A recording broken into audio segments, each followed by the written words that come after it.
സർവശക്തനും ബലവാനും തങ്ങൾ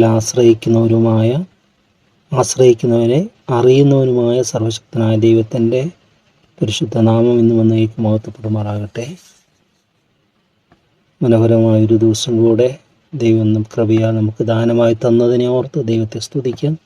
ദൈവ ഇഷ്ടത്തിന് നമ്മളെ തന്നെ അർപ്പണം ചെയ്യാം. കർത്താവേ, ഓരോ ദിവസവും ഞങ്ങൾക്ക് അവിടെ ദാനമായി തരുമ്പോൾ അത് അവിടുത്തെ ഹിതം ചെയ്യുവാനായി, അവിടുത്തെ ഇഷ്ടം ഞങ്ങൾ നിർവഹിക്കപ്പെടുവാനായിട്ടുള്ള അവസരങ്ങളായി, അനുഭവങ്ങളായി മാറണമേ എന്ന് നമുക്ക് പ്രാർത്ഥിക്കാം. അതിനായി നമുക്ക് നമ്മളെ തന്നെ അർപ്പണം ചെയ്യാം. 31-ാമത്തെ സങ്കീർത്തനത്തിലേക്ക് നാം കടന്നു വന്നിരിക്കുകയാണ്. ദീർഘമായ സങ്കീർത്തനമാണ്. ഏകദേശം 24 വാക്യങ്ങൾ ഉള്ളതായ ഒരു സങ്കീർത്തനമാണ്. ഇതിൻ്റെ 2-3 പോർഷനായിട്ട് തിരിച്ച് നമുക്ക് ധ്യാനാത്മകമായ ഒരു ചിന്തയിലേക്ക് പോകാം. ദൈവത്തിൻ്റെ പരിശുദ്ധാത്മാവ് നമ്മളെ സഹായിക്കട്ടെ എന്ന് പ്രാർത്ഥിക്കുകയാണ്. ഇതും എല്ലാം സങ്കീർത്തനം പൊതുവെ നമ്മൾ ചിന്തിച്ചതുപോലെ പ്രാർത്ഥനകളും അപേക്ഷകളും സ്തോത്രങ്ങളും explanations, the causes of worries, എൻ്റെ ദുഃഖത്തിൻ്റെ കാരണം അല്ലെങ്കിൽ അതിൻ്റെ എക്സ്പ്ലനേഷൻ, അങ്ങനെ വിവിധങ്ങളായ കാര്യങ്ങൾ ഉൾക്കൊണ്ടതാണ് സങ്കീർത്തനം എന്ന് പറയുന്നത്. ഓരോ മനുഷ്യ ജീവിതത്തോടും ചേർത്ത് വെച്ച് ധ്യാനിക്കുവാൻ തക്കവണ്ണം ദൈവാത്മാവ് പ്രയോജനപ്പെടുത്തുന്നതാണ് സങ്കീർത്തനങ്ങൾ എന്ന് പറയുന്നത്.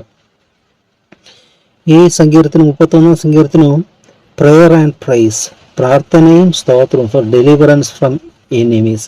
ഇവിടെ ശത്രുഭയം, അതായത് ശൗല് തന്നെ ആക്രമിച്ച നാളുകളിൽ, മരുഭൂമിയിലെല്ലാം സഞ്ചരിച്ച നാളുകളിൽ സംഭവിച്ച താൻ പാടിയ സങ്കീർത്തനങ്ങളാണെന്നാണ് ഇത് പറയുന്നത്.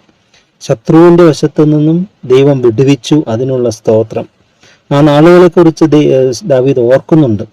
കഴിഞ്ഞ നാളുകളെ ഓർക്കുന്നത് നല്ലതാണ്, അത് ഒരിക്കലും നമ്മൾ മറക്കരുത്. അത് നെഗറ്റീവ് ആസ്പെക്ട്സിന് വേണ്ടിയല്ല, മറിച്ച് ആ നാളിൽ ദൈവം എന്നെ സഹായിച്ചതിനെ ഓർത്ത്. ദൈവം കൂടെ ഉണ്ടെങ്കിൽ എല്ലാറ്റിലും നമുക്ക് മോചനമുണ്ട്, എല്ലാറ്റിലും നമുക്ക് റിക്കവറി ഉണ്ട്, എല്ലാറ്റിലും നമുക്ക് അതിൽ ഒരു അനുഗ്രഹമുണ്ട്, ബ്ലെസ്സിങ് ഉണ്ട്. ഏത് കഷ്ടതയാണെങ്കിലും പ്രയാസമാണെങ്കിലും അതിൽ ദൈവത്തോട് കൂടെയാണെങ്കിൽ അതിലൊക്കെ ഒരു ബ്ലെസ്സിങ് ഉണ്ട്, ദൈവത്തിൻ്റെ ഫേവർ അതിനകത്ത് നമുക്ക് കാണാനായിട്ട് പറ്റും. നമുക്ക് മനസ്സിലാകുകയില്ല, മനുഷ്യ ബുദ്ധിക്ക് അത് അപ്പോൾ അത് മനസ്സിലായി എന്ന് വരികയില്ല. പിന്നത്തേത് നമുക്ക് മനസ്സിലാകും, അതിൽ കൂടി എന്തിനാണ് അതിൽ കൂടെ കടന്നു പോയതെന്ന്, കടന്നു പോകേണ്ടി വന്നതെന്നൊക്കെ നമുക്ക് ദൈവം മനസ്സിലാക്കി തരും. നമുക്ക് 1-ാമത്തെ പോർഷൻ എന്ന് പറയുന്നത് 1 മുതൽ 9 വരെയുള്ള വാക്യങ്ങളിൽ കൺഫെഷനാണ്, അല്ലെങ്കിൽ അപേക്ഷയും കൺഫെഷനും, ദൈവം ആരാണെന്നും എൻ്റെ അപേക്ഷ എന്താണെന്നും ഒക്കെ രണ്ടും ചേർത്ത് അവിടെ മിങ്കിൾ ചെയ്ത് വരുന്നതായിട്ട് കാണുന്നത്. ഇവിടെ ദാവീദ് എൻ്റെ സ്റ്റേറ്റ്മെന്റ് പറയാ, യഹോവേ, ഞാൻ നിന്നെ ശരണം പ്രാപിക്കുന്നു, ഞാൻ ഒരു നാളും ലജ്ജിച്ചു പോകരുത്. എന്നെ അപേക്ഷയാത്. നിന്റെ നീതി നിമിത്തം എന്നെ വിടുവിക്കണമേ, നിന്റെ ചെവി എങ്കിലേക്ക് ചായച്ചെന്നെ വിടുവിക്കണമേ. നീ എനിക്ക് ഉറപ്പുള്ള പാറയായും എന്നെ രക്ഷിക്കേണ്ടതിന് കോട്ടയായും ഇരിക്കണമേ. നീ എൻ്റെ പാറയും എൻ്റെ കോട്ടയുമല്ലോ, നിന്റെ നാമനിമിത്തം എന്നെ നടത്തി പാലിക്കണമേ. അവിടെ ദൈവത്തെക്കുറിച്ചുള്ള അപേക്ഷയും ആ സ്റ്റേറ്റ്മെന്റ് അവിടെ നടത്തുകയാണ്. അപ്പോൾ പറയും ഇവിടെ, നിന്റെ ചെവിയെങ്കിലേക്ക് ചായച്ച് എന്നെ വിടുവിക്കണമെന്ന്. നമ്മളൊരു കുഞ്ഞിന്റെ കാര്യം പറയുന്നതുപോലെ ഈ രോഗശൈലിയിലേക്ക് ആയിരിക്കുമ്പോൾ ഈ ഡോക്ടേഴ്സൊക്കെ വന്നിട്ട് എന്ത് ചെയ്യും, അല്ലെങ്കിൽ സ്നേഹിതരൊക്കെ വന്നിട്ട് എന്ത് ചെയ്യും, അവർ ചാഞ്ഞു വരികയാണ്. ആ വ്യക്തിക്ക് എഴുന്നേക്കാൻ പറ്റുകയില്ലെങ്കിൽ അദ്ദേഹത്തിന്റെ അടുക്കിലേക്ക്, ദൈവത്തിന്റെ ചുണ്ടുകളുടെ അടുക്കിലേക്ക് തന്നെ ചെവി ചായ്ക്കുകയാണ്. ഒരു കുഞ്ഞിന്റെ അടുക്കിലേക്ക് പിതാവിന്റെ മാതാവിന്റെ ചെവിയൊക്കെ താഴുന്ന പോലെ ഇവിടെ അത് തന്നെയാണ് ദാവീദ് പറയുന്നത്. നിന്റെ ചെവിയെങ്കിലേക്ക് ചായ്ക്കണം, ചായ്ച്ച് എന്നെ വേഗം വിടുവിക്കണേ. ചിലരെല്ലാം അങ്ങനെ ദുഃഖങ്ങൾ കൂടെ കടന്നു ശബ്ദം പോലും പുറത്തു വരാതെ വണ്ണമായിരിക്കും. അപ്പോൾ വളരെ പതിയെ സംസാരിക്കുന്നത്, അത് കേൾക്കാൻ തക്കവണ്ണം ആ സാമീപ്യത്തിൽ നിൽക്കുന്നവര്, അവരെ സഹായിക്കുന്നവരൊക്കെ ചാഞ്ഞു കേൾക്കുകയാണ് അവരെ ആവശ്യം എന്താണെന്ന്. തുടർന്ന് ഇവിടെ പറയുകയാണ്, ദാവീദ് ഉറപ്പോടെ പറയുക, നീ എൻ്റെ പാറയും എൻ്റെ കോട്ടയുമാണെന്ന് ഉറപ്പോടെ പറയുകയാണ്, നിന്റെ നാമം എൻ്റെ പട്. ഇനി അടുത്തത് പറയുകയാണ്, ശത്രുക്കളെ കുറിച്ച് പറയുകയാണ്, അവർ എനിക്കായി ഒളിച്ചു വെച്ചിരിക്കുന്ന വലയിൽ എന്നെ വിടുവിക്കണമേ, നീ എൻ്റെ ദുർഗമാകുന്നുവല്ലോ. നിന്റെ കയ്യിൽ ഞാൻ എൻ്റെ ആത്മാവിനെ ഭരമേൽപ്പിക്കുന്നു, വിശ്വസ്ത ദൈവമായ യഹോവേ, നീ എന്നെ വീണ്ടെടുത്തിരിക്കുന്നു. ഈ 5-ാമത്തെ വാക്യം ഫേമസ് ആണ്. എന്താണ്? നിന്റെ കയ്യിൽ എൻ്റെ ആത്മാവിനെ ഭരമേൽപ്പിക്കുന്നു. നമുക്ക് ഈ ചിന്തയോടെ ഇങ്ങോട്ട് പോകാനായിട്ട് സാധിക്കും. 22-ാം സങ്കീർത്തനങ്ങൾ ചിന്തിച്ചു, എൻ്റെ ദൈവമേ നിന്നെ കൈവിട്ടു. അത് സങ്കീർത്തനത്തിലെ ഒരു വാക്യമാണ്. ഇവിടെ അതേപോലെ തന്നെ 31-ാം സങ്കീർത്തനം 5-ാമത്തെ വാക്യം, നിന്റെ കയ്യിൽ ഞാൻ എൻ്റെ ആത്മാവിനെ ഭരമേൽപ്പിക്കുന്നു. അത് കർത്താവായ യേശുക്രിസ്തു ക്രൂശിൽ കിടന്ന് പറയുന്നതാണ്. Into your hand I commit my spirit, you have redeemed me, O Lord faithful God. Into your hand I commit my spirit, എൻ്റെ ആത്മാവിനെ ഞാൻ ഭരമേൽപ്പിക്കുന്നു എന്ന് പറഞ്ഞ് പിതാവിന്റെ കയ്യിൽ ഭരമേൽപ്പിക്കുന്ന ഒരു അനുഭവം. അതൊരിക്കലും പരാജയമല്ല, അത് ജയത്തിലേക്കാണ്, നന്മയിലേക്കുള്ളതാണ്. ഇത് മരണസമയത്തല്ല, മറിച്ച് ജീവിച്ചിരിക്കുമോ എന്നുള്ളത് പറയാനായിട്ട് സാധിക്കണം. അവസാന നാളുകളിലല്ല, യഹൂദ പാരമ്പര്യത്തിൽ ഓരോ ദിവസവും രാത്രി കിടക്കുമ്പോൾ, അവർ വിശ്രമിക്കുമ്പോൾ, അവർ കിടക്കുമ്പോൾ അവർ പ്രാർത്ഥിക്കുന്ന പ്രാർത്ഥനയിൽ ഉൾപ്പെടുത്തിയിരുന്നാ പറയുന്നത്. എൻ്റെ ആത്മാവിന് എന്തിന്റെ കാര്യങ്ങൾ ഫലമേൽപ്പിക്കുന്നു, കർത്താവെ രാത്രിയിൽ നിന്നെ കാത്തുകൊള്ളണമേ. ഞാൻ ഉറങ്ങുമ്പോഴും അവിടെ ഉണർന്നിരിക്കുന്നവനായി എന്നെ അവിടെ സംരക്ഷിക്കുന്ന ദൈവമാണെന്നുള്ള പ്രത്യാശയോടുകൂടിയാണ് അവർ കിടക്കയിലേക്ക് പോകുന്നത്. ഇത് വളരെ മനോഹരമായ ഒരു ചിന്തയാണ്. ബാല്യം മുതൽ അവരെ പഠിപ്പിക്കുന്ന ഒരു ഇതാണ്, എൻ്റെ ആത്മാവിനെ നിന്റെ തൃക്കരങ്ങൾ ഫലമേൽപ്പിക്കുന്നുവെന്ന്. ഇത് നമുക്ക് ഏതൊരു സാഹചര്യത്തിലും നമുക്ക് പറയാൻ സാധിക്കണം. അപ്പൊ നമ്മുടെ ബോർഡിങ്സ് മാറിപ്പോവുക, ദൈവം അത് ഏറ്റെടുക്കുകയാണ്. ഒരു ട്രാൻസ്ഫർ ആണ്, ഒരു കൈമാറ്റ പ്രക്രിയയാണ് അവിടെ സംഭവിക്കുന്നത്. വിശ്വസ്തതയുമായ യഹോവയെ നീ എന്നെ വീണ്ടെടുത്തിരിക്കുന്നു, മിഥ്യാമൂർത്തികളെ സേവിക്കുന്നവരെ ഞാൻ പകയ്ക്കുന്നു. മിഥ്യാമൂർത്തികൾ എന്തെല്ലാമാണെന്ന്, ചിലർക്ക് പണമാണ് മൂർത്തി, ചിലർക്ക് അവരുടെ ഫെയിമാണ് മൂർത്തി, ജനപ്രിയം, ചിലർക്ക് അവിടെ എന്തെല്ലാം ഓരോരോ മോഹങ്ങള്, ഓരോരോ അഡിക്ഷൻസ്. കഴിഞ്ഞ ദിവസം ഒരു വീഡിയോ കാണുകയുണ്ടായ ഒരു കുട്ടിയെ ഇങ്ങനെ ഈ തെറ്റായ ഇതിലേക്ക് നയിക്കുന്ന സ്മോക്കിംഗ്, അതുപോലെ ഡ്രിങ്കിങ്, ഇതിലൊക്കെ ഇന്നത്തെ സമൂഹം അതൊക്കെ ഒരു സ്റ്റാറ്റസ് ഒരു സിമ്പിളായിട്ട് മാറിപ്പോയിരിക്കുകയാണ്. അതിനൊക്കെ ഒരു ലജ്ജയായത് മാനം തോന്നുന്നൊരു തലമുറ. പണ്ട് മറവിടങ്ങളിൽ പോലും ചെയ്യാൻ അറച്ചിരുന്നതായ കാര്യങ്ങൾ ഇന്ന് പരസ്യമായി ചെയ്യുവാൻ അത് അംഗീകൃതമാകുന്നതായ, പ്രശംസനീയമായി തോന്നുന്നതായ ഒരു ദുഷ്ടതലമുറയായിട്ട് മാറിയിരിക്കുകയാണ്. യെശയ്യാപ്രവാചകന്റെ പുസ്തകത്തിൽ പറയുന്ന പോലെ, തിന്മയ്ക്ക് നന്മയെന്നും കയ്പിന് മധുരമെന്നും മധുരത്തെ കയ്പുമാക്കുകയും ചെയ്യുന്നവർ ഇരുട്ടിന് വെളിച്ചമെന്നും വെളിച്ചത്തെ ഇരുട്ടുമെന്നും പറയുന്നവർക്ക് അയ്യോ കഷ്ടമെന്ന്. എല്ലാം അഗെയിൻസ്റ്റ് ആന്റി ക്രൈസ്റ്റിന്റെ എന്ന് പറയുമ്പോൾ ദൈവത്തിന്റെ എല്ലാം വിരുദ്ധമായിട്ടുള്ളതാണ്. ആന്റി തിയിസ്റ്റ്, ദൈവത്തിന് വിരുദ്ധമായിട്ടെല്ലാം പ്രവർത്തിക്കുകയാണ്. ഇതിലൂടെ പറയുകയാണ്, മിഥ്യാമൂർത്തികളെ സേവിക്കുന്നവരെ ഞാൻ പകയ്ക്കുന്നു. അതിനോട് നമ്മൾ എപ്പോഴും അനുഭാവപൂർണരായി തീരരുത്. തിന്മയോട് നമുക്കതിനോട് എപ്പോഴും എതിർത്ത് നിൽക്കാനായിട്ട് സാധിക്കണം. തിന്മയാണെങ്കിൽ നമ്മുടെ പക്കൽ തിന്മയുണ്ടെങ്കിൽ പോലും അതിനൊരിക്കലും നമ്മൾ തലോടരുത്, അതിന് നമ്മൾ ന്യായീകരിക്കരുത്, കുഴപ്പമില്ല എന്ന് പറഞ്ഞു. അതിന് എതിർത്ത് നിൽക്കണം, അതിൽ നിന്നും ഓടിയകലണം, അതിൽ നിന്ന് രക്ഷപ്പെടണം, ദൈവത്തോട് പ്രാർത്ഥിക്കണം, ദൈവം അതിൽ നിന്ന് എന്നെ രക്ഷിക്കണമേ, ഈ തിന്മയിൽ നിന്നും, നിനക്ക് ഇഷ്ടമില്ലാത്ത എല്ലാറ്റിൽ നിന്നും എന്നെ വിടുവിക്കണമേ എന്നുള്ള പ്രാർത്ഥന. ഇവിടെ പറയണം, ഞാനോ യഹോവയിൽ ആശ്രയിക്കുന്നു, ഞാൻ നിന്റെ ദയയിൽ ആനന്ദിച്ച് സന്തോഷിക്കുന്നു. ദൈവത്തിൽ ആശ്രയിച്ചു കഴിയുമ്പോൾ നമുക്ക് കിട്ടുന്നതാണ് ദൈവികമായ ആനന്ദം. ആശ്രയിക്കുമ്പോൾ ലഭിക്കുന്ന ആനന്ദം, ആനന്ദിച്ച് സന്തോഷിക്കുന്നു പറയുന്നത്. നീ അരിഷ്ടതയെ കണ്ട് എൻ്റെ പ്രാണസങ്കടങ്ങൾ അറിഞ്ഞിരിക്കുന്നു. ശത്രുവിന്റെ കയ്യിൽ നീ എന്നെ ഏൽപ്പിച്ചിട്ടില്ല, എൻ്റെ കാലുകളെ നീ വിശാല സ്ഥലത്ത് നിർത്തിയിരിക്കുന്നു. കണ്ടോ, പ്രാർത്ഥന കേട്ടു, അതിനായി ദൈവത്തെ സ്തുതിക്കുകയാണ്. ശത്രുവിന്റെ ഏൽപ്പിച്ചിട്ടില്ല, ശത്രുവിനും അക്രമങ്ങൾക്ക് നടന്നു, പക്ഷെ ദൈവം ഏൽപ്പിച്ചു കൊടുത്തില്ല. തങ്ങൾ ആശ്രയിക്കുന്നവരെ അറിയുന്ന ദൈവം, ലജ്ജിപ്പിക്കാത്ത ദൈവം. ഇനി ആ കഷ്ടത്തിലായിരിക്കുമ്പോൾ എന്തെല്ലാം സംഭവിച്ചു എന്നാണ് തുടർന്ന് explanation, course of that worries, അല്ലെങ്കിൽ അതിന്റെ അനുധാവനം ചെയ്തു വന്നതായ പരിണിത ഫലങ്ങൾ എന്തൊക്കെയായിരുന്നു, അനുഭവിച്ച ക്ലേശങ്ങൾ എന്തൊക്കെയാണെന്ന് പറയുന്നത്. 9-ാമത്തെ വാക്യം മുതൽ, യഹോവേ എന്നോട് കൃപയുണ്ടാകണമേ, കഷ്ടത്തിലായിരിക്കുന്നു, വ്യസനം കൊണ്ട് എൻ്റെ കണ്ണും പ്രാണനും ഉദരവും ക്ഷയിച്ചിരിക്കുന്നു. എൻ്റെ ആയുസ് ദുഃഖം കൊണ്ട് എൻ്റെ സംവത്സരങ്ങൾ നെടുവെപ്പോഴും കഴിഞ്ഞു പോയിരിക്കുന്നു. എൻ്റെ അകൃത്യ നിമിത്തം എൻ്റെ ബലം ക്ഷീണിച്ചും എൻ്റെ അസ്ഥികൾ ക്ഷയിച്ചും ഇരിക്കുന്നു. എൻ്റെ സകല വൈരികളാലും ഞാൻ നിന്നതിനായി തീർന്നു. എൻ്റെ അയൽക്കാർക്ക് നദി നിന്നിരുന്നെൻ്റെ എൻ്റെ മുഖപരിചയക്കാർക്ക് ഞാൻ ഭയകേതുവായി പോയിച്ചു. എന്നെ വെളിയിൽ കാണുന്നവർ എന്നെ വിട്ട് ഓടിപ്പോകുന്നു. മരിച്ചുപോയവനെ പോലെ എന്നെ മറന്നു കളഞ്ഞിരിക്കുന്നു. ഞാൻ ഒരു ഉടഞ്ഞ പാത്രം പോലെയായിരിക്കുന്നു.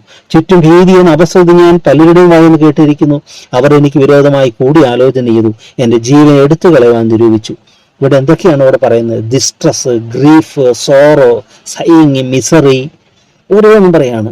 എന്നിട്ട് അവസാനം ഈ ഇതിൽ അഡ്വർസറീസ്, ദുഃഖങ്ങൾ, കഷ്ടങ്ങൾ എല്ലാം വന്നിട്ട്, അകൃത്യങ്ങൾ എല്ലാം വന്നിട്ട് ഒടുവിൽ എന്താ സംഭവിച്ചവിടെ? ഞാൻ ഒരു ഉടഞ്ഞ പാത്രം പോലെയായിരിക്കുന്നു. പലപ്പോഴും നമ്മൾ ഉടച്ചു വാർക്കുന്ന ഒരു ദൈവമാണ്. ചില പ്രതിസന്ധികളാണ് നമ്മൾ രൂപാന്തരപ്പെടുത്തുന്നത്. ചിലത് നമ്മളെ മിനുക്കുവാനാണ്, നമ്മളെ രാഗി മിനുക്കുവാൻ, തേച്ചു മിനുക്കുവാൻ, ചില വ്യക്തികൾ, ചില സാഹചര്യങ്ങളെല്ലാം നമ്മളെ രൂപപ്പെടുത്തും. നമ്മുടെ സ്വഭാവ വൈകൃതങ്ങളൊക്കെ മാറ്റിമറിക്കാനായിട്ട് ദൈവം അത് ഉപയോഗപ്പെടുത്തും. അതിനാണ് നമുക്ക് ദൈവം സ്തുതിക്കാം. എന്നിട്ട് അടുത്ത പോർഷൻ തുടങ്ങാം, മറ്റൊരു പോർഷൻ, 3-ാമത്തെ പാർട്ട് എന്ന് പറയുന്നത്, എങ്കിലും യഹോവയെ ഞാൻ നിന്നിൽ ആശ്രയിച്ചു. കണ്ടോ, എങ്കിലും, അത് നമ്മൾ എന്തെല്ലാം വന്നാലും ശരി, എങ്കിലും ഞാൻ നിന്നിൽ ആശ്രയിക്കും, എന്നാലും ഞാൻ അവളെ ആശ്രയിക്കും. നീ എൻ്റെ ദൈവം എന്ന് ഞാൻ പറഞ്ഞു. നീ എൻ്റെ ദൈവം എന്ന് പറയുന്നത് 10,000 സ്വർണ്ണ ഖനികളെക്കാൾ ഉത്തമമാണെന്ന് ഒരു സെയിന്റ് പറഞ്ഞിരിക്കുക. എൻ്റെ ദൈവമേ എന്ന് പറയുന്നത് നീ എൻ്റെ ദൈവം എന്ന് പറയുന്നത് 10,000 സ്വർണ്ണഖനികൾ ഉള്ളതിനേക്കാൾ ശ്രേഷ്ഠമായ സമ്പത്താണെന്ന്. അപ്പൊ നമ്മൾ ചിന്തിച്ച് നോക്കുക എത്ര ഇതാണെന്ന്. എന്റെ കാലഗതികൾ എന്റെ കയ്യിൽ ഇരിക്കുന്നു, എന്റെ ശത്രുക്കളെ എന്നെ പീഡിപ്പിക്കുന്നതിന്റെ കയ്യിൽ നിന്ന് എന്നെ വിടുവിക്കണമേ. അടിയന്റെ മേൽ തിരുമുഖം പ്രകാശിപ്പിക്കണമേ. നിന്റെ ദയാൽ എന്നെ രക്ഷിക്കണമേ. യഹോവയെ നിന്നെ വിളിച്ചുപേക്ഷിച്ചിരിക്കൊണ്ട് ഞാൻ ലജ്ജിച്ചു പോകരുതേ. ദുഷ്ടന്മാർ ലജ്ജിച്ച് പാതാളത്തിൽ മൗനമായിരിക്കട്ടെ. നീതിമാന് വിരോധമായ ദമ്പത്തോടും നിന്നയോടും കൂടെ ധാഷ്ട്യം സംസാരിക്കുന്ന വ്യാജമുള്ള അതിരങ്ങൾ മിണ്ടാതായി പോകട്ടെ എന്ന് പ്രാർത്ഥിക്കുകയാണ്. അവിടെ പ്രാർത്ഥനയാണ്, അപേക്ഷയാണ്, ശത്രുവിന് വേണ്ടിയുള്ള പ്രാർത്ഥന. ഇന്ന് നമ്മൾ ശത്രുവായിട്ട് കണക്കാണ്ട് ദുഷ്ടനായ സാത്താനെയാണ്. നമുക്ക് നമ്മുടെ യുദ്ധം അവനോടാണ്, ജഡരക്തങ്ങളോടല്ല, വ്യക്തികളോടല്ല. ഈ പ്രാർത്ഥനയെല്ലാം അങ്ങനെ ഒരു മൈൻഡിൽ കാണാനായിട്ട് സാധിക്കണം. ഇനി തങ്ങൾ ആശ്രയിക്കുന്നതുകൊണ്ട് ദൈവം എന്താണ് ചെയ്യുന്നതെന്ന് ബ്രീഫായിട്ട് അവിടെ പറയുകയാണ്. നിന്റെ ഭക്തന്മാർക്ക് വേണ്ടി നീ സംഗ്രഹിച്ചും, 19-ാമത്തെ വാക്യം, നിന്നിൽ ആശ്രയിക്കുന്നവർക്ക് വേണ്ടി മനുഷ്യപുത്രനാക്കാകെ നീ പ്രവർത്തിച്ചുമാ നിന്റെ നന്മ എത്ര വലിയതാകുന്നു. ഉണ്ടോ? യഥാർത്ഥ ഭക്തിക്ക് പ്രതിഫലമുണ്ട്. അവരുടെ ജീവിതത്തിൽ വലിയ ട്രഷറുണ്ട്, അനുഭവങ്ങളുടെ സമ്പത്തുണ്ട്. അതൊക്കെ ഓർത്ത് അവർ ദൈവത്തെ സ്തുതിക്കും. ആശ്രയിക്കുന്നവർക്ക് മനുഷ്യർക്കുമാക്കാണ്ട് പ്രവർത്തിച്ചു തന്നെ നന്മ വലിയതാ. നീ വരെ മനുഷ്യരുടെ കൂട്ടുകെട്ട് നിന്ന് വിടുവിച്ച് നിന്റെ സാന്നിധ്യത്തിന്റെ മറവിൽ മറയ്ക്കും. തിന്മയുടെ സ്വാധീനത്തിൽ അവർ രക്ഷിക്കും ദൈവം, തന്റെ സാന്നിധ്യത്തിന്റെ മറവ് ദൈവം മറയ്ക്കും. നീ ഇവരെ നാവുകളെ വക്കാണ്ട് രക്ഷിച്ച് ഈ പട്ടി അതുപോലെയൊക്കെ ഓടിച്ചു കൊണ്ടുവരുമ്പോൾ ഈ കുഞ്ഞുങ്ങളുടെ അമ്മയുടെ സാരിയുടെ മറവിലേക്ക് അല്ലെങ്കിൽ കൈയുടെ പുറകിലേക്ക് അതിനെ ചേർത്ത് മറയ്ക്കുന്നത് പോലെ, അല്ലെങ്കിൽ കൈകളിൽ എടുത്ത് മാറത്ത് മറയ്ക്കുന്നത് പോലെ ദൈവം നമ്മൾ മറയ്ക്കുക. യഹോവ വാഴ്ത്തപ്പെട്ടവൻ, അവന് ഉറപ്പുള്ള പട്ടണത്തിൽ തന്റെ ദൈവം എനിക്ക് അത്ഭുതമായി കാണിച്ചിരിക്കുന്നു. ഞാൻ നിന്റെ ദൃഷ്ടിയിൽ ഛേദിക്കപ്പെട്ടു എന്ന് ഞാൻ പരിഭ്രമത്തിൽ പറഞ്ഞു. എങ്കിലും ഞാൻ നിന്നെ വിളിച്ചപേക്ഷിച്ചപ്പോൾ എന്റെ യാചകന്റെ ശബ്ദം കേട്ടു. എന്റെ പരിസ്ഥിതിയിലേക്ക് ഞാൻ ചിന്തിച്ചു, ദൈവം നിന്റെ ദൃഷ്ടി ഞാൻ ഛേദിക്കപ്പെട്ടു, നീ ഒന്നും കാണുന്നില്ല എന്നൊക്കെ. പക്ഷെ ദൈവം എല്ലാം കാണുന്നു. പലതും ദൈവം അനുവദിക്കുകയാണ് നന്മയ്ക്കായിട്ട്. അല്ല, യോസഫിന്റെ കഷ്ടങ്ങളൊക്കെ നോക്കി അവന് വരാനിരിക്കുന്ന മഹിമ എത്ര വലിയതാണ്. അതിൽ ആ ട്രയൽസിൽ കൂടെയൊക്കെ കടന്നുപോയി. പക്ഷെ ഒടുവിൽ പറയുക, നിങ്ങളല്ല, സഹോദരന്മാരോട് പറയുക, കോഴിയിലിട്ട സഹോദരന്മാരോട് പറയുക, നിങ്ങളല്ല ദൈവം അത്ര എന്നെ ഇവിടെ കൊണ്ടുവന്നു, എനിക്ക് മുമ്പേ നിങ്ങളുടെ രക്ഷയ്ക്ക് വേണ്ടി കൂടെ അവിടെ കൊണ്ടുവന്നെന്ന് പറയുന്ന യോസഫിന്റെ അനുഭവം എത്ര മനോഹരമാണ്. എങ്കിലും ഞാൻ നിന്നെ വിളിച്ചുപേക്ഷിച്ച ആൾ എന്റെ യാചകന്റെ ശബ്ദം നീ കേട്ടു. യഹോവയുടെ സകല വിശുദ്ധന്മാരുമായുള്ളവരെ അവനെ സ്നേഹിക്കുവിൻ. യഹോവ വിശ്വസ്തന്മാരെ കാക്കുന്ന, ഫെയ്ത്ത്ഫുൾ ആയിരിക്കണം നമ്മൾ. അഹങ്കാരം പ്രവർത്തിക്കുന്നത് ധാരാളം പേർക്ക് അഹങ്കാരം പാടില്ല. അവസാനം പറയുക, be strong and let your heart take courage, all you who wait for the Lord. യഹോവയിൽ പ്രത്യാശയുള്ള ഏവരുമേ ധൈര്യപ്പെട്ടിരിക്കുവിൻ, നിങ്ങളുടെ ഹൃദയം ഉറച്ചിരിക്കട്ടെ. ദൈവത്തിൽ പ്രത്യാശ വയ്ക്കാം, നമ്മുടെ ഹൃദയം ഉറച്ചിരിക്കട്ടെ. അതെ, ദൈവത്തിൽ നമുക്ക് പ്രത്യാശ വെക്കാൻ പറയാം. നിങ്ങളുടെ ഹൃദയം ഉറച്ചിരിക്കട്ടെ. ദൈവം നമ്മുടെ സഹായമാകുന്നു. ദൈവം നമ്മുടെ സങ്കേതമാണ്. എല്ലാറ്റിലും ദൈവം നമ്മളോട് കൂടി ഇരിക്കും, നമ്മൾ വഴി നടത്തും. എല്ലാ അനുഭവങ്ങളും നമുക്ക് ആസ്വാദ്യമായിട്ട് മാറും. കഷ്ടതയെല്ലാം കയ്പെന്ന് വിചാരിക്കുക, എന്നാൽ കയ്പെല്ലാം മധുരമായിട്ട് മാറുന്നത്. അപ്പോഴാണ് നമ്മൾ ദൈവത്തെ സ്തുതിക്കുന്നത്. ദൈവമേ എത്ര മനോഹരമായി നിന്നെ നടത്തിയെന്ന് ഓർത്ത് ആ സ്വീറ്റ് മെമ്മറീസ്, അങ്ങനെ നമുക്ക് ദൈവത്തെ സ്തുതിക്കാനായിട്ട് പറ്റും. സ്നേഹം നിറഞ്ഞ ദൈവമേ, ഞങ്ങളുടെ വാഴ്ത്തപ്പെട്ട സ്വർഗീയ പിതാവേ, അമ്മയുടെ ഗർഭത്തിൽ ഉരുവാകുന്നതിന് മുമ്പ് ഞാൻ നിന്നെ കണ്ടു എന്നല്ല ചെയ്ത ദൈവമേ, ഇന്നോളം നടത്തിക്കൊണ്ടുവന്ന കൃപകൾക്കായ സ്തുതി. ഞങ്ങളുടെ ജീവിതങ്ങൾ വിവിധ സാഹചര്യങ്ങൾ നിന്റെ സന്നിധിയിലേക്ക് സമർപ്പിക്കുന്നു. ഞങ്ങൾ കടന്നു വന്ന വഴികൾ, ഇനി കടന്നു പോകേണ്ടുന്ന വഴികൾ, സഞ്ചരിക്കേണ്ടുന്ന വഴികൾ എല്ലാം ഞങ്ങളെ ആശ്രയിക്കുന്നു. എങ്കിലും ഞാൻ ദൈവത്തിൽ ആശ്രയിക്കുന്നു എന്ന് പറഞ്ഞ പോലെ ഏത് വിധ സന്ദർഭങ്ങളിലും പ്രതികൂലങ്ങളിലും ആശ്രയിപ്പാൻ ഒരു നല്ല ദൈവം ഞങ്ങൾക്കുള്ളതിനാൽ, ഞങ്ങളെ സഹായിപ്പാൻ അവിടെ നിങ്ങളോട് കൂടെ ഉള്ളതിനാൽ, ചില കഷ്ടങ്ങളും ക്ലേശങ്ങളും ഒക്കെ അനുവദിച്ചുകൊണ്ട് അതിൽ കൂടെ വലിയ പാഠങ്ങൾ ഞങ്ങളെ പഠിപ്പിച്ച്, ഞാൻ ഉടഞ്ഞ പാത്രം പോലെയായി എന്ന് പറയുന്നത് പുതിയതൊന്ന് മെനയാനാണെന്ന് ദാവീദിന്റെയും അനേക വിശുദ്ധമായ ജീവിതത്തിൽ ഞങ്ങൾക്ക് മനസ്സിലാക്കുന്നു. ഞങ്ങളുടെ ജീവിതങ്ങളെയും ഒരു വ്യവസ്ഥയും കൂടാതെ സമ്പൂർണ്ണമായി ഏൽപ്പിക്കുന്ന കർത്താവ്, നീ ഒരിക്കലും അത് തകർക്കില്ല, ഒരിക്കലും നഷ്ടപ്പെടുത്തുകയില്ല, നീ ഒരിക്കലും അത് മിസ്യൂസ് ചെയ്യുകയില്ല എന്നുള്ളതിനാണ് ഞങ്ങൾ. കാരണം നീ ഞങ്ങളുടെ ഉടയവനാണ്, ഞങ്ങളുടെ സൃഷ്ടാവാണ്. സകലവും തിരുനാമത്വത്തിനായി എല്ലാ കാര്യങ്ങളും നിങ്ങൾ ഭരമേൽപ്പിക്കുന്നു കർത്താവേ. തന്നെല്ലാ അനുഗ്രഹത്തിനായ സ്തുതി. എല്ലാ നന്മകളാണ് ഞങ്ങൾ നിറയ്ക്കണമേ. നല്ല നല്ല മുമ്പോട്ടുള്ള ഓരോന്നിലും നിന്നിൽ ആശ്രയിപ്പാൻ, ഞങ്ങളുടെ ആ എല്ലാ പ്രതിസന്ധികളിലും വിശ്വസ്തരായിരിക്കാൻ ഞങ്ങളെ അവിടെ സഹായിക്കണമേ. തിരുവെടുത്ത് പറയുന്ന പോലെ ഞങ്ങൾ നിന്നിൽ മാത്രം പ്രത്യാശ വയ്ക്കട്ടെ കർത്താവേ. എങ്കിൽ ഞങ്ങളുടെ ഹൃദയം നിന്നിൽ ഉറച്ചിരിക്കട്ടെ. തങ്ങളെ ആശ്രയിക്കുന്നവരെ അറിയുന്ന ദൈവമായതുകൊണ്ട് ഞങ്ങൾ നിന്നെ സ്തുതിക്കുന്നു. ചിന്തിച്ചതുപോലെ നിന്റെ ഭക്തന്മാർക്ക് വേണ്ടി നീ സംഗ്രഹിച്ചതും നിന്നിൽ ആശ്രയിക്കുന്നവർക്കുള്ള മനുഷ്യത്വമാർക്കാണ് നീ പ്രവർത്തിച്ചു വന്നതിൻ്റെ നന്മ, അങ്ങനെയുള്ള നന്മകളാൽ ഞങ്ങൾ നിറയ്ക്കണമേ. കഴിഞ്ഞ നാൾ നടത്തിയ വിധങ്ങൾക്കായി എല്ലാറ്റിനായി സ്തോത്രം. ജീവനായി കൃപയ്ക്ക് എല്ലാറ്റിനായി സ്തുതി. മഹത്വമുണ്ടെന്ന് മാത്രം എടുക്കണമേ. പുത്രനാമത്തിൽ അപേക്ഷിക്കുന്നു.